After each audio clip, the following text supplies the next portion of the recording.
take a look. This is food item and it's biryani. Assalamu alaikum. Me and my friend circle arranged iftar party around 35 friends gathered in an open place. Everyone brought something: dates, fruits, juice, and a big food item, chicken biryani.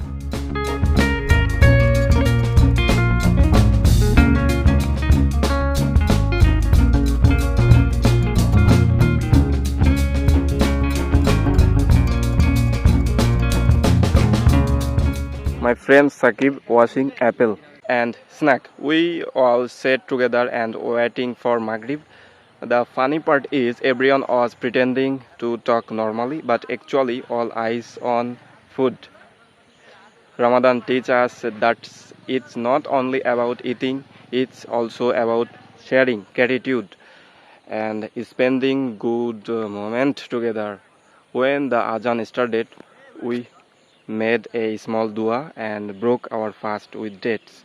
Honestly, moment like this with friend become a beautiful memories. Alhamdulillah for wonderful evening. Ramadan Mubarak everyone. Look at my background. All of my classmate, school classmate.